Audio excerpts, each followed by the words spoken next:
and accessible access to these medical modalities so that we can drive higher rates of medical prevention through early detection. So that's our vision, basically. That's our invention, the cold cathode, and we feel very comfortable, especially after today's show that I'll talk to you about, going with this vision.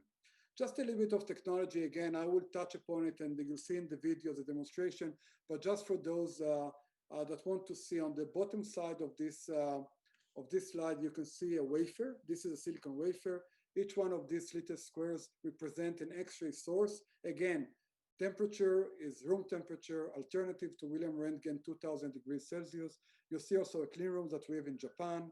This is truly a deep technology. I mean, protected by the know-how and patents, many years of investment. We've invested a lot in protecting this IP to the levels that we've decided to make our own chips. We're not giving it away to anyone else. Those X-ray source will be always made by Nanox, and with the help of SK Telecom, we're now establishing a big modern facility in Korea that will be able to cope with the ongoing demand that we have. So overall, deep technology and highly protected. Next slide is really showing another view of the legacy system on the left side. Again, the aggressive element of one filament at very high temperature, pushing a cloud of electrons versus on the right side, the chip. This is an actual image of our chip under the microscope. There are hundreds and hundreds of millions of nanocones and nano electron guns. Each one of them can emit one electron at a time, and that actually makes the trick of room temperature and very controlled digitally X-ray source. Because of that reason, and this is another significant advantage that I want to convey to you, the cost associated with the source itself, because of the heat generated, etc., is dramatically less when you talk about Nanox technology, simply because it's mass-produced semiconductors that we estimate to be less than $100 in mass production versus $150,000 for average cost of a similar X-ray tube. And that's a big difference. When you can make something cost $100 versus $150,000, you can change the world. And that's why when we push for availability and accessibility, we believe that once we completed the transfer for mass production, we can actually place those light bulbs in a way in different systems around the world, and by that increase the accessibility to medical imaging.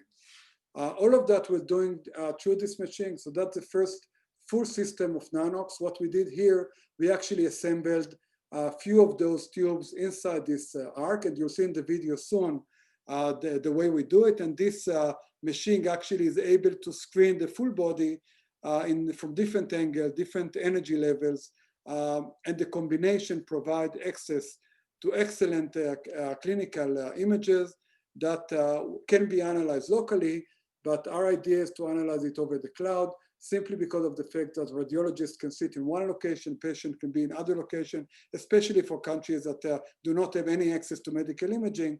The idea there that each one of these full body screening machine is connected via the internet to a cloud, and our cloud is like a switchboard that can connect to radiologists, archiving, annotation by AI, etc. And that's the way we see the future.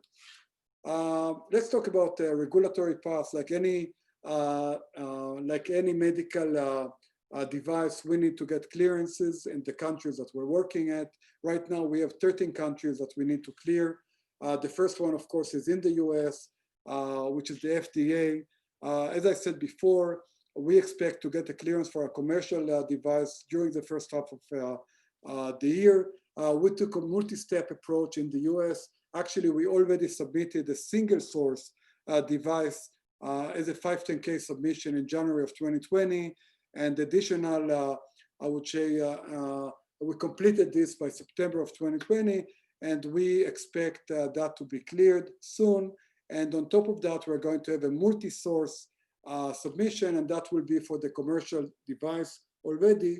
And when we do it in the US, in parallel, we'll do it in other countries like the EU and other countries that we already have contract with.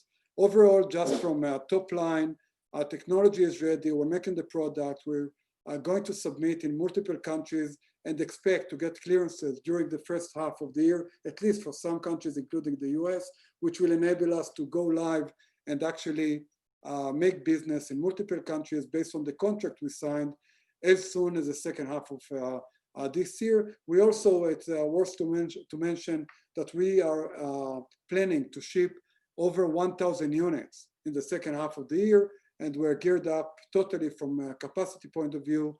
The only thing we're waiting for is actually the regulatory approval. With that, again, I will not touch upon it too much, but I would like to just go back to what I said before. This is an MSaaS model, basically pay per scan. We're not putting the load of the CapEx on our customers, but rather we've raised the money and we're going to build the system ourselves. We're going to connect our customers to the service and basically have the customer commit to a minimum pay per scan, minimum number of scans per day. Our contracts are based on the fact that we, Nanox, want to see $14 per scan, and we want to see 7 scans at a minimum, which take us to about $27,000 a year. The cost of our product right now, estimated installed to be less than $15,000. So as you can see, even at a minimum scan, we can get to a very nice ROI. However, we're not going to stop there because the global average of scans per device is about 60. So we modeled our business based on something that could become 20 scans per day, which we think is very reasonable. And if so, based on the devices we have already committed, but overall, the first wave that we're trying to put, which are 15,000 units, we're talking about a very healthy business, both to us and of course to our partners. In terms of progress of sales, again, this is a map that is focusing first on 5,150 units that are all signed contract pending local regulatory approval. We've signed thousands of units in Australia, Norway, New Zealand, Taiwan, Singapore, Italy, Spain, Mexico, Guatemala, Brazil, Russia, Belarus, and South Africa. All of them signed contract. We're talking about partners that are capable and eager to push forward this business model. And as we get the regulatory approval, we start to deploy 1 and then 5 and then hundreds up to thousands of those devices starting from the second half of this year. On top of that, I would say that each one of these partners committed to this minimum annual service fee, which is very important. And then we have another strategic agreement with in the US with USA Radiology and in Korea with SK Telecom for additional 5,500 units. And this is not guaranteed by contract, but just by collaborative agreement. So all of that good news, because what left to us is actually to get regulatory approval and get to make those units with Foxconn. Let's talk about the ecosystem. I mean, we're trying to change something that was pretty stagnant for many years, and we're trying to do it with a coalition of partners. This is not for us to do alone.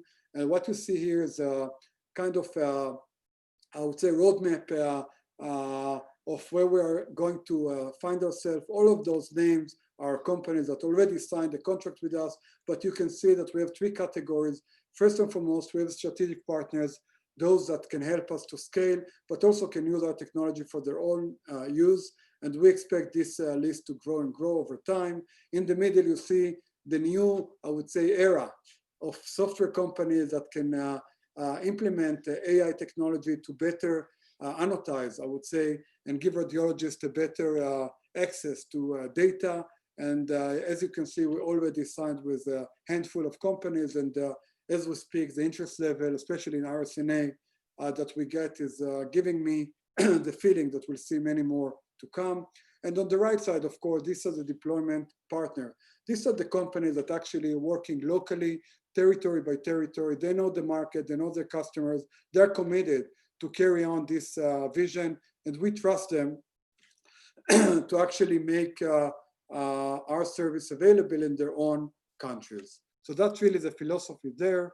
And I think before we go to this slide of the summary, I will now unshare my screen, and I will ask Sarah to actually share with you a little bit of today's news from the RSNA demonstration that we made earlier. Sarah, please.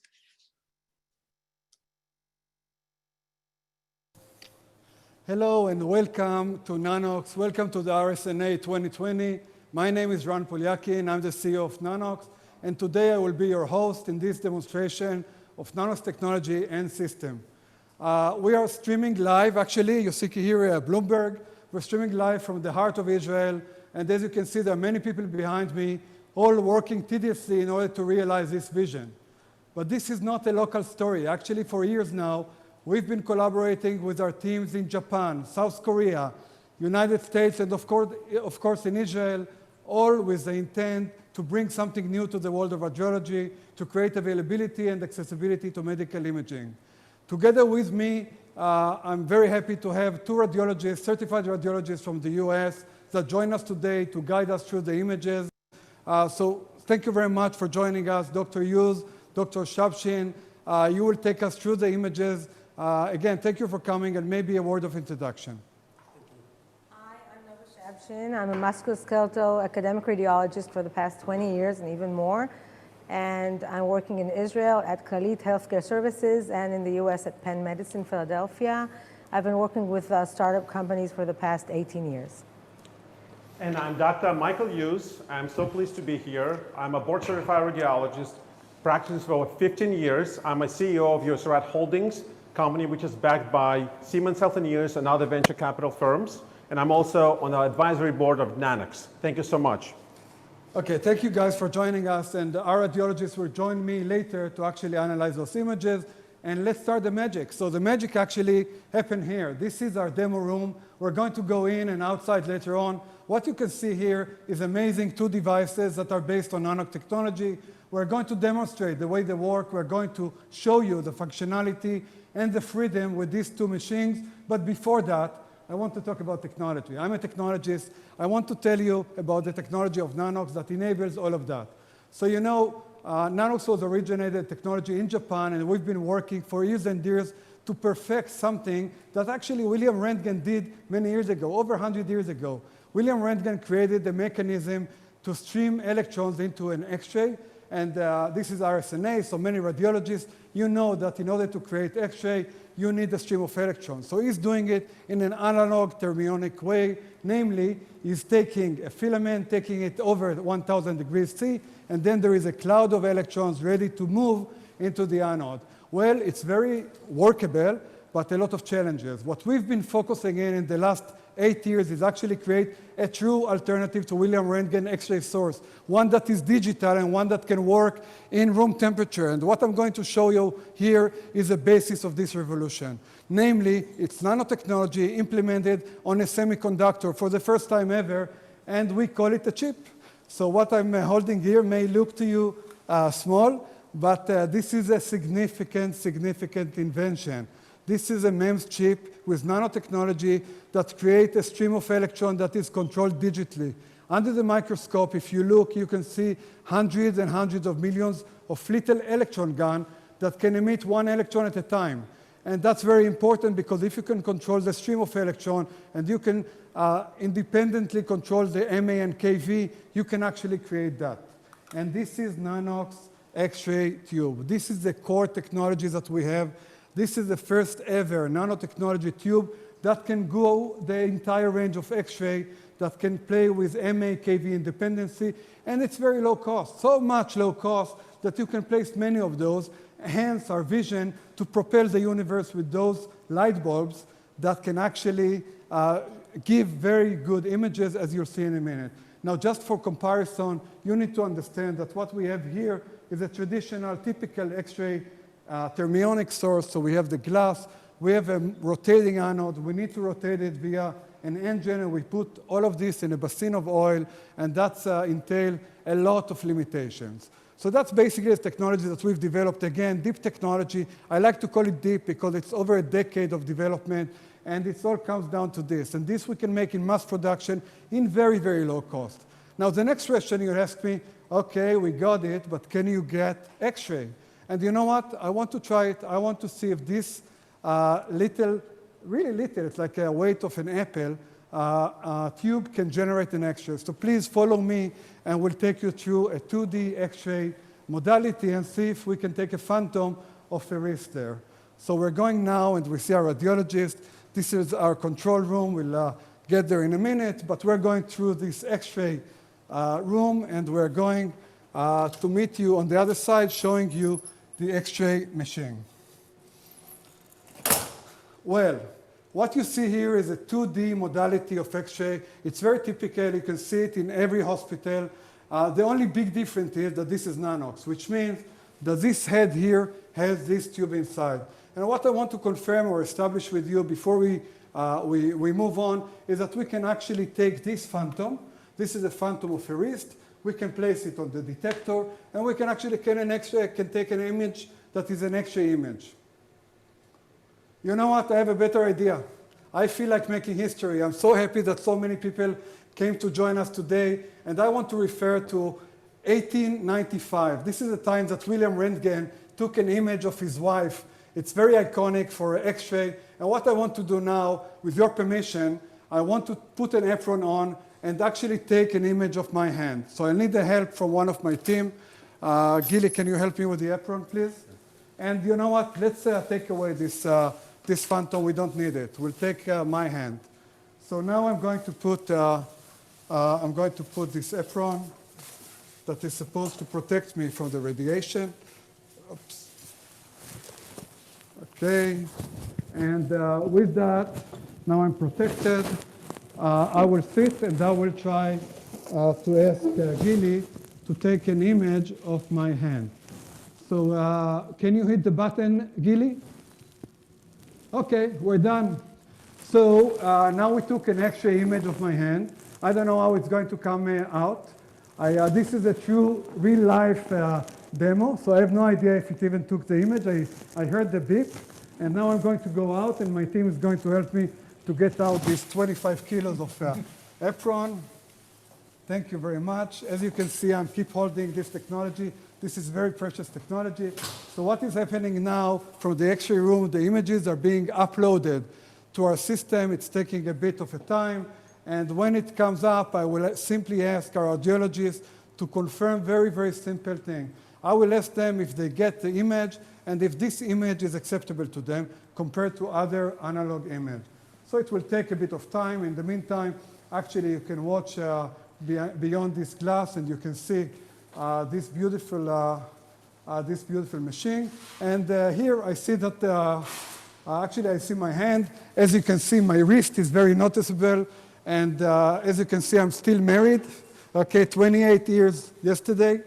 So I'm still keeping this the wedding ring. And I will hand it to you, radiologist, just to tell me if what you see is acceptable. Congratulations on the 25-year anniversary. You forgot to take your bracelet off. Nice jewelry. Okay, so actually this is a great quality. We see the joints, the cortex, the bony trabecula, small details.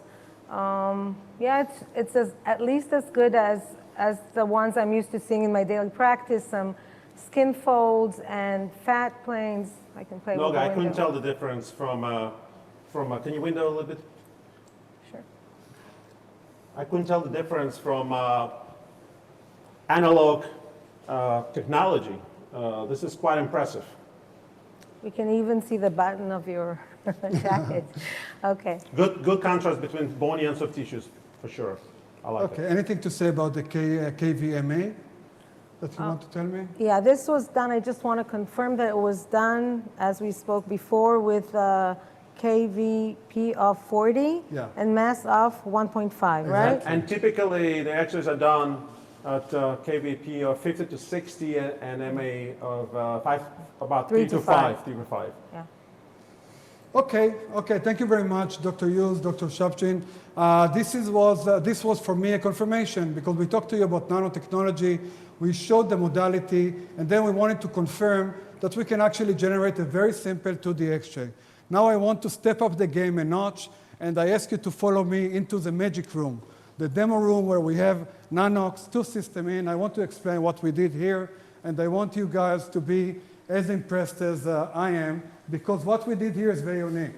So conceivably, you have two machines here. They look like imaging machine, very elegant. I like the design. But there are two fundamental differences. One, This is the first machine in the world that actually works with Nanox tube. So this machine works with Nanox tube. And second, not like any other system that provides full body scanning, this one have multi-source, which means we took separate tubes and we placed here 6 number of tubes, here and here and here and here. And if you think about it, this machine can provide huge flexibility because now, as you can see, we can actually swing the patient under this gantry. We can swing the gantry, and we have the freedom to take separate images, projection in different KVP, different angles, put it all together into one very comprehensive file. And that's really what we believe to become a very new breed of medical imaging that, with the fact that it's so low cost, it will provide huge value. Now, for your information, these are prototypes, but subject to regulatory approval, we're going to produce these babies in thousands. And during 2021, you'll see many of those going around the world, all connected to the cloud, provide real value. Without me getting too excited, let me actually show you this in action. So what you have here for you on this bed, we have a wrist, we have a phantom of a chest, and actually we have a bone of a lamb that we took from the butchery. And what we want to do now, I will leave the room because of the radiation, and I will ask my team to start a scan. And I want you to see the scan, how we're going about this scanning. So please follow me again. And I'm sitting now next to our radiologist. And what is happening, Gilad, can you hit the button? I want to show you now what is happening. So this system is now moving the targets across, and different projection images are being taken. And in a minute, you'll see that each images are actually uploaded through our system into the software here.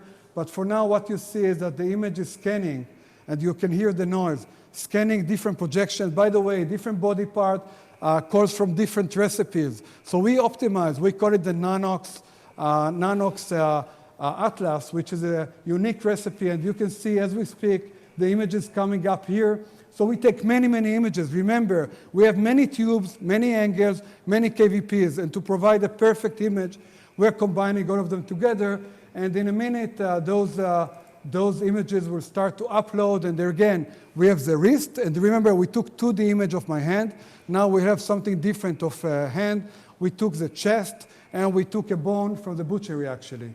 So I'll be very, very interested to ask you, Dr. Shabshin and Dr. Hughes, why do you think that this type of modalities provide freedom? What do you expect to see? What are the challenges? And what will surprise you to see when the outcome will come? Ran, on the regular 2D images, we have this challenge very frequently of overlapping biomass.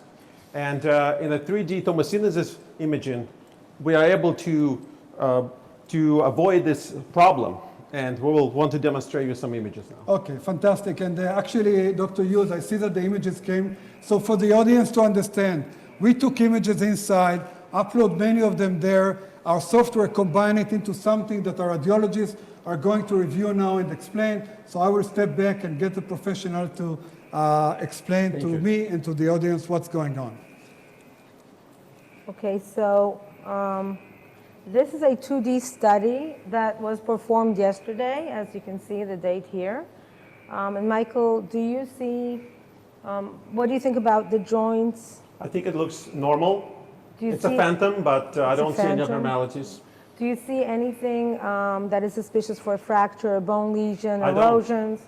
And if you look carefully at this area here, also the audience, anyone that is watching us? Okay, and let's move on to the tomo. So here we look at the great anatomic resolution. I like it. Obviously that is missing in the 2D. Here where the volar axis, these are the live reconstructions coming from the chest. So let's go back to here, to ours. So this is the PC form. This is in the volar aspect of the hand, and we see it very sharp, but the rest of the hand is really obscured. And as we move back, we see the hook of the hamate. This is an area that is prone for occult fractures. It's much harder to see on these 2Ds. And as we move on... Wow, look at this resolution. Okay. Yeah, and as we move on, I'll play with the window. Can you see anything now? Would you change your report? Can I look at something? Look at this area here in the carpal bones. It almost looks like erosions. What do you think, Noga? I think so too. And you don't see it, don't you? I would suspect that these are erosions, and I don't see these at all in this area. And I could maybe think, or one could think that this is linear lucency, like a fracture. I agree. And last thing is, there may be some subtle calcifications or sclerotic lesions here in the bone, the radial styloid, and look how much nicer you can see them. Looks like with this the tomo phantom was a little bit abused. Maybe. Okay, let's move on to the next case. So our next case is going to be the wrist. Okay, so it's just, these are the live reconstructions of the tomo. This is a chest radiograph that was done at a hospital yesterday. It was done on a regular X-ray machine. Analog source. Yeah, and this is the tomo. Okay, let's look at the tomo for a quick second. And could you scroll the whole thing? yeah, I'd we'll like scroll, to see yeah.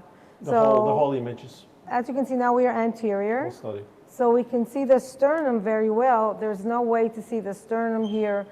The joints, the manubriosternal joint, and even if I go even more anterior, there's this sternal foramen that's like a normal variant. Look how beautiful you can see it. I see something there already, but we'll come back to that. And the trabecula of the ribs. And as we move back, we can see the airways. Beautiful trachea. And the posterior most slices of the tomo show the vertebra very sharp. The spine is very sharp. And what did you want to show in this case? Well, I would like to ask the audience if they see anything abnormal on a 2D analog X-ray. There's a few things that stand out. So maybe there are several possible nodules. We see this round lesion here and other ones down here. These could be vessels or lung lesions. Maybe there's a subtle nodule here. What does audience think? I don't see anything else. So now let's move from back to front, slowly. So this large so-called nodule is actually a blood vessel. And this one is also a blood vessel. And here's this lesion. That's the maybe possibly lesion I agree. that I mentioned here. It's a true lesion. This looks real. And if we look on the other side, there are two additional lesions. Wow, look at the size of this. The They must be at least 7, 8 millimeters, and They're you don't pretty see big. them on, that's impressive. No, not even retrospectively. And I want to ask Wait, you if you see more lesions. I saw something else, Noga. Hold on, let me see if it's real or not. Oh, here it is. Did you see this? This is real. This must be a 4 to 5 millimeter nodule right there. And no way, this is smaller than the vessels, and there's no way you're going to see it on a chest X-ray. You know, any of these nodules could be cancers. And we know we embedded a phantom nodule here. Of course. And as we move forward, there's one more lesion that is obscured by the cardiac silhouette. Can you see this I'd one? like to be a resident today. Can you see this yes. one? I'm going to Yes, nail I you. saw that. Here we go. Here it is. Okay. Here's this lesion, and it's obscured by the heart. Okay, so I think we can move on to the next case. So in this case, of course, there are multiple potential nodules that were not nodules, and the nodules that we don't see, we actually see them on the tomo. Okay, so this one came out live. So This looks like a turkey leg. No, this is We just not had a Thanksgiving. turkey. I thought. Thanksgiving is over. And this is actually, I went to the butcher and I bought this lamb extremity. And we made some cuts into it to simulate fractures. So this is I have the to stay lateral. away from you, Noga. This is the lateral 2D that we did at the day that we purchased it, that we bought it. And now this is the Tomo 2D, this one that was just done now. can you see some fractures? Obviously, this is I a do. complete fracture because You we have to be played with blind it too much. to miss this one. And then there's another fracture here, which you can see so much better with the Tomo. Do you see any other fractures? I don't. I only see that obvious one and little fracture above that, but that's it. Do you see anything in this area? I don't. I see some growth plate That's below, here. yes. Yeah. So let's now start scrolling through the Tomo. I don't see anything here, but I definitely see something here. This is this real? This is the fracture. it is There's real. no way to see this fracture on the lateral radiograph. You can definitely see it on the AP. So here we are on the left. That's why we can see this transverse line. And at this point, we're already out of it. We're going towards the right, and we're at this level here. The other nice thing is, look at the growth plate, how It's beautiful. detailed it is on the Tomo. I don't think I've ever seen in my life practicing Here, this is a the growth plate comparative that looks study. so sharp. So this area of the growth plate can be so well appreciated, and this area on the left, so much better than the 2D. I'm impressed. If we need to summarize what we saw the sternum and the manubriosternal joint We couldn't to see that small in 2D. details. There's no way to see it Impossible. in the 2D. It's impossible. And then we saw the anatomical resolution. We could tell when we're anterior and when we're posterior. We got a lot of information about the third dimension. We saw some false positive nodules that ended up being blood vessels, and we saw nodules in the Tomo that False were negative. Yeah. not seen, not even retrospectively in the 2D. Imagine how many lives we can save with this technology, Yeah. just from lung cancer. This is just one example. And lastly- I'm speechless. This is really, really exciting, and what difference we can make on the planet. And lastly, although the fracture was occult on the lateral radiographs, we can still see it on the lateral Tomo, and we could see a lot more information, get a lot more information about the growth plate than on the 2D. That's the concept of overlapping biomass. This is the perfect example. Okay, guys, I think this is amazing. I must say, first of all, thank you so much for being here today. For me as an entrepreneur, I must tell you, I'm so excited, and I'll explain why. I mean, we've been working on technology, and my vision and my passion is to connect technology to the mass. And today, what we've seen so far is actually, we explained technology and we talked about nano and whatever, but when you actually speak to physicians and you see your comment about what we can see and what not, in this technology, it really makes me very excited and very hopeful, because I know that as a CEO of Nanox, I can place many of those around the globe and provide many, many of those images in that quality. And before we move on, I just want to ask you, Michael, do you have any other modalities that you have in mind that you want to share with the audience? Absolutely. Because this technology is quite flexible, so maybe I will be pleased. Maybe you want to come here, and Thank you so much. I will stand next to you, because I think our audience will be quite amazed by what you have in your imagination when you see this technology. First of all, I would like to mention that I've spent a week at this facility working with Ran and many engineers. I've seen probably thousands of images by now. Not only I'm convinced, but there's something that we came across by discussing with engineers, something that I had to share with everybody. The Nanox uniqueness is being multi-source technology, which means that you can have 2D, 3D, fluoroscopy, and even axial imaging all in one device. This is a still work in progress. This is a phantom simulations, noise-free data, preliminary results. We used 11 sources with axial, sagittal, and volumetric reconstruction, and we achieved 1 millimeter voxel resolution. You could judge for yourself.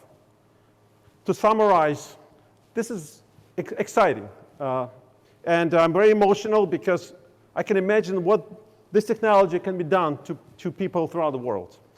In one machine, you can have multiple modalities. And I'm going to stop here.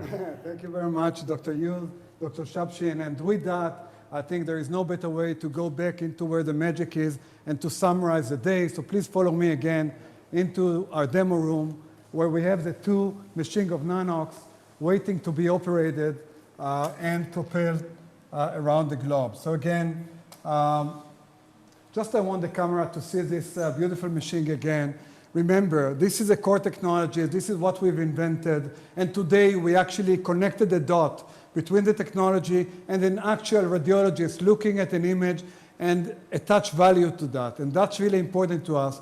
And with that, I just want to mention that it is the technologies that enable us to create a very low cost, very accessible, very available medical imaging system that in one machine can do so many modalities. And that's only the beginning, because if you go back to what Michael just talked about, we are sure that when we give this technology in the hands of scientific people and scientists, they will do so much with it. And we think that this is the next era of this technology. But moreover, we are here, and our vision, and I mean, this is our invention, but our vision, remember, is actually to create accessibility and availability to medical imaging around the world. And I think today we established that we are way in the way to go there. Thank you for everybody participating. Thank you, Michael and Noga, and hope will join us in this journey. Thank you.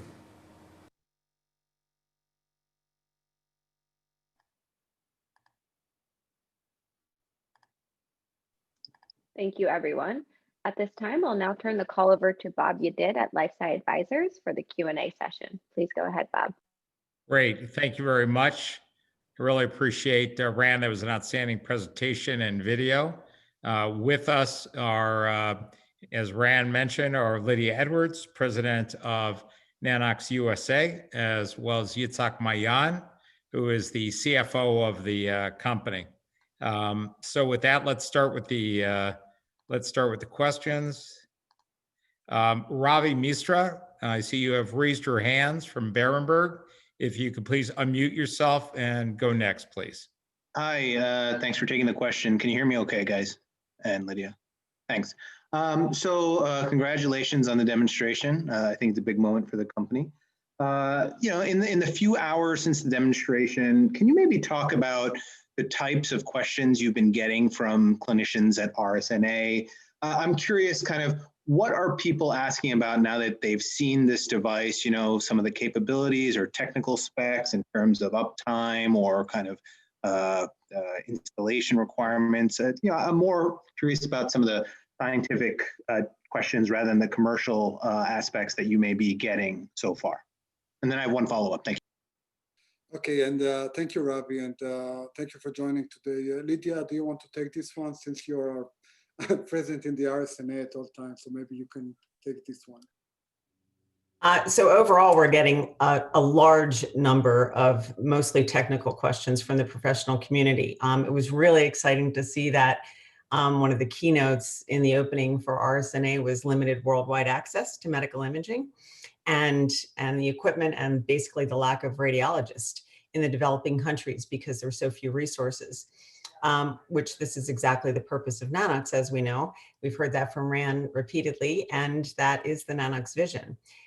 We have seen extensive interest from the radiologists across the board, including national and international partners. We're extremely excited to note that we've had direct interaction with our team, because hundreds of people are downloading the scientific white papers, which have been made available through our virtual booth. And some more exciting news that just came across, as you probably all have heard, Entrepreneur has named Nanox as the game-changing technology at RSNA. We have well over 500 to 600 inquiries that we have to respond to that came up after the live demo, which we'll be doing immediately. Great, thanks. And then just one more, maybe just on regulatory. You know, that's the kind of big one that we're all asking about. Any updates there in terms of the submission, Ron? I know it seems like you're talking about a half to US launch. If you could just kind of give us whatever, you know, update since the last time we spoke on the earnings call about where things stand with the FDA and CE and maybe some of the other regulatory agencies you're working with. Yeah, well, Ravi, I think this one is pretty stable at this stage. We're waiting for the FDA to respond on the first submission, which is we're expecting to come any day now.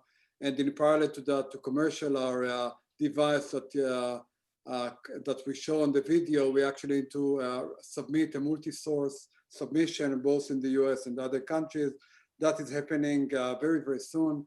And the reason that we're named the first half of the year as a time where we believe that we'll get cleared is simply because we allow for enough time to submit properly and get the proper response. So not much happening other than the fact that the unit that you've seen in the video is being documented and being tested to comply with the perfect submission that is expected to be done very soon.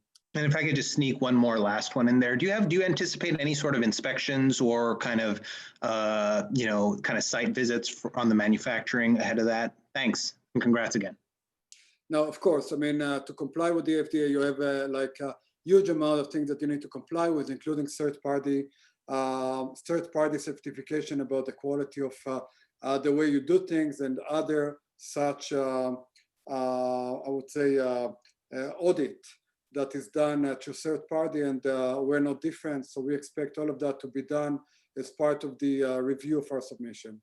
Thank you, Ravi. Great. Thank you very much, Ravi. Now we turn to Suraj Kalia from Oppenheimer. Suraj, if you could unmute yourself and go ahead. Sure.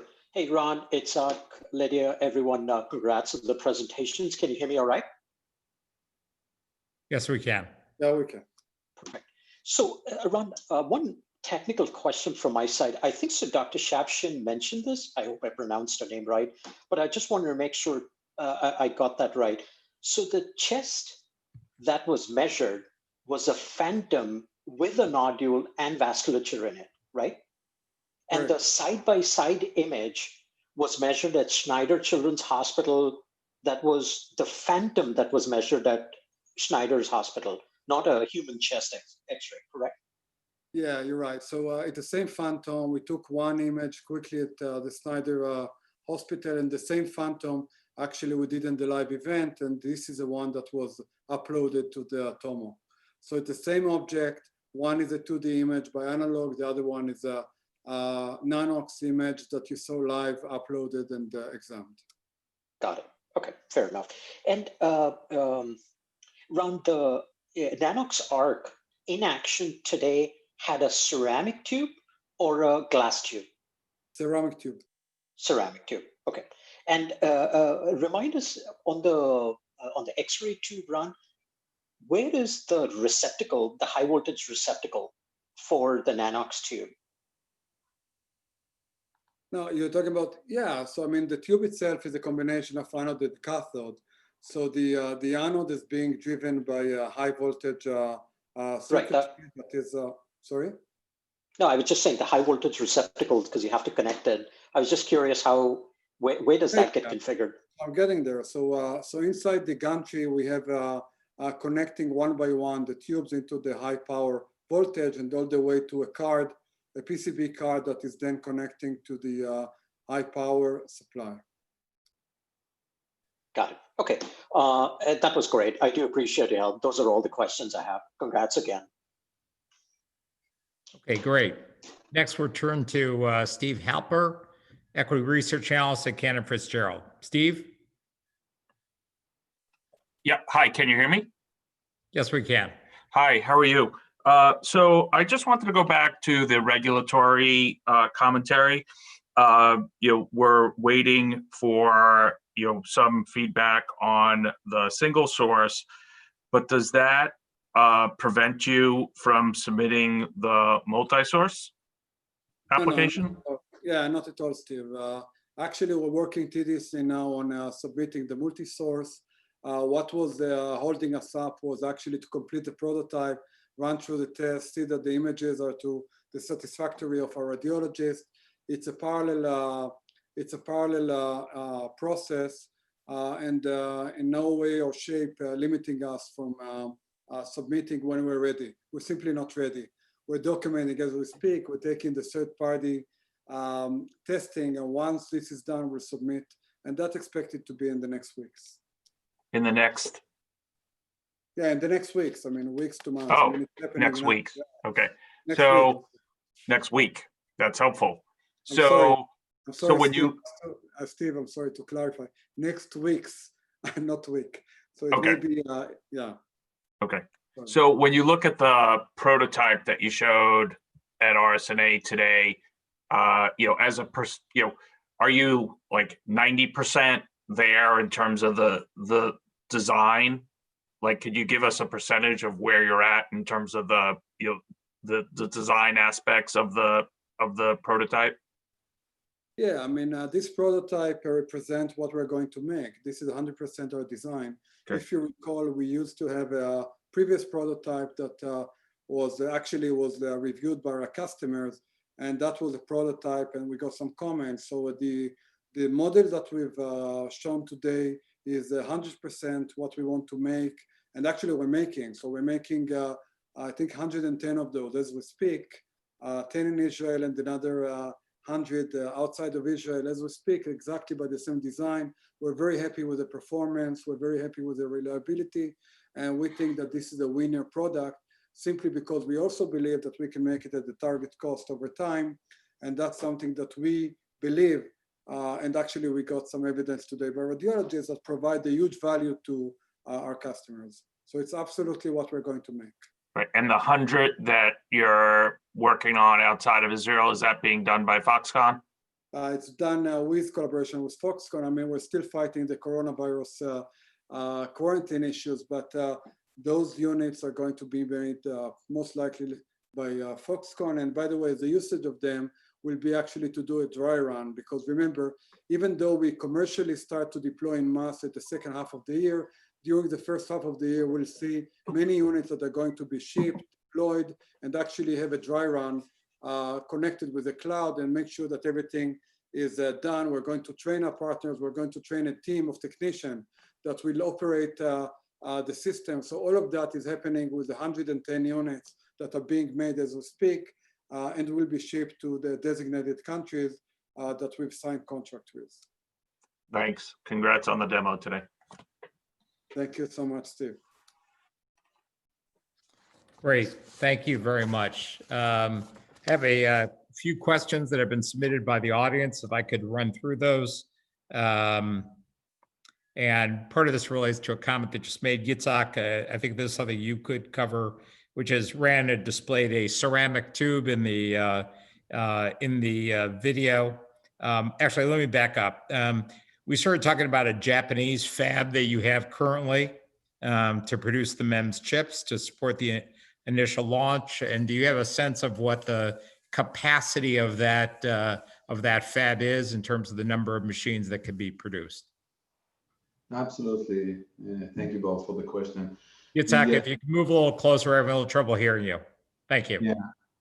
The Japanese factory that we currently operate is very much capable of supporting this 1,000 unit that we intend to ship and deploy during 2021. While we're doing that, we are ramping up and building an additional fab in South Korea with the collaboration of SK Telecom that we intend to be fully operational to take off additional capacity of MEMS manufacturing starting in 2022. It is part of the strategic collaboration agreement that we have with SK Telecom, in which we intend to leverage the expertise of SK Telecom being the owner of one of the most prominent of semiconductor MEMS manufacturing, accompanied by SK Hynix, and we intend to leverage that expertise while we're building that fabrication manufacturing facility as part of our fully owned subsidiary in South Korea during the next year. Great, thanks very much.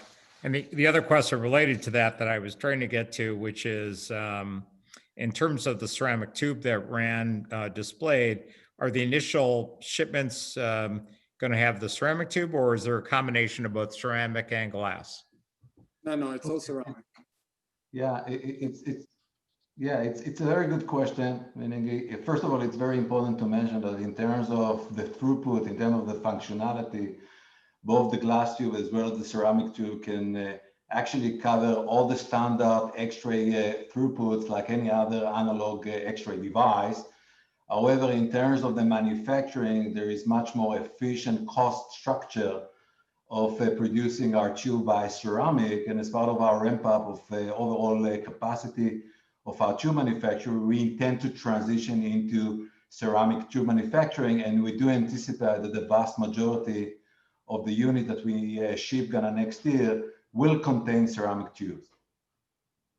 Great, got it. Okay, fantastic. Maybe I could turn a question to for Lydia, because Lydia, I think this this question has been submitted is pertains to you. Maybe you could talk about the commercialization efforts that Nanox is going to pursue, whether on its own or in cooperation with service providers once you get the regulatory approval, whether in the U.S., EU, or other locations. Okay, thanks, Bob.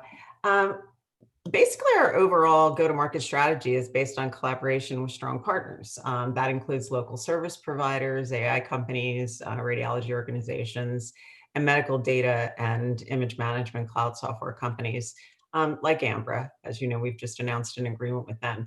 And while our service providers are going to be responsible for operating the device and drive the scanning volume, we're going to be there to support them with things like maintenance, the future enhancements of our machine capabilities and our technology, and of course, training. All the support they need in order to drive the success, in all of their respective countries and markets. Great, thanks very much. Ran, I just want to, before we wrap it up, I just want to turn back to you in terms of when you think about overall strategy for the business. What's the main focus for your team as you look forward over the next period of time? Well, I think thank you, Bob, and I think basically in terms of strategy, it's pretty clear. We announced that our first wave are going to be 15,000 units based on the paper scan model. So I would assume that our team will focus on signing additional MSaaS model or contract to support our objective to deploy 15,000 units by 2024. I think that obtaining the FDA and local regulatory approvals to initiate shipment of our systems to already contracted 9 MSaaS agreement for 5,000 systems is something very important. And I can tell you there are a lot of people that we recruited, actually in a little army of people that are doing all of that, not only for the FDA, but also for other countries. I think, as Itzhak mentioned, we are ramping up as we speak, and finally we got visas. So our Israeli engineers going to meet our Korean engineers soon. We're going to really ramp up our chip and tube manufacturing capacity toward the big demand that we believe is there beyond the 1,000 units. And that needs a lot of work and investment in 2021. And overall, I think that the biggest execution hurdle or challenge that we have is really being a global company that needs to operate over many continents. We will need to step up in terms of a global deployment team. We are recruiting people as we speak. We need to have a very clear method of how we treat partners from training to service. And that's something that is very much into our focus. Actually, those things are less strategic, but more tactical, because I think the strategy that we have is simply to take a bold move, place 15,000 units, try to provide a service that will actually prove that this model that we call it MSaaS is viable model, and that's provide a lot of benefits clinically, but also business-wise. That's our strategy. Great. Okay, I think we now exceeded the hour mark, well by it. Maybe Ran, I could just turn it back to you in terms of wrapping up the event. Okay, so I'll guys, I'll just try to summarize quickly, and I will put this slide. I don't know if you can see it, because I think it's pretty much says everything that I want to say. So first of all, thank you everybody for joining us today. Yeah, we'll try to put it like this. I mean, basically, in summary, the company had a fundamental milestone achieved today. We actually presented at the RSNA. We're very proud to connect the dots between technology to radiologists. I just want to remind everybody that is interesting that we have developed a digital X-ray source technology that enables to generate a new breed of imaging, and a new breed of imaging devices that could significantly reduce the cost of medical imaging system. We allow for multi-source, which means we don't have one source that is rotating around the body, but actually our architecture is capable of supporting multi-source because we can control each one of them digitally. And that's due to the low cost of the X-ray source. And that's opened the door to a lot of innovation that will come from us, but also from others. I mean, we're aiming actually to significantly increase medical imaging availability and affordability worldwide. We're going very, very bullish on that. We're going to make it. And we believe that the industry should shift from CapEx model into the paper scan model, and moreover, into something that is more like an app kind of system where you see third-party services that are being offered to clinicians and to patients in order to upgrade the level of healthcare they're getting. So that's something we're very much open to. And if you see from our partnership, actually we encourage to connect to other software companies through an API, because we believe that at the end of the day, this is a future model and there is a win-win solution there. We believe that medical imaging should migrate to a universally connected global cloud service. I mean, this is the 21st century. It's time for this industry to move to this direction. And we are actually very focusing on the first wave that promote our social agenda, which is namely to place 15,000 units globally by the year 2024.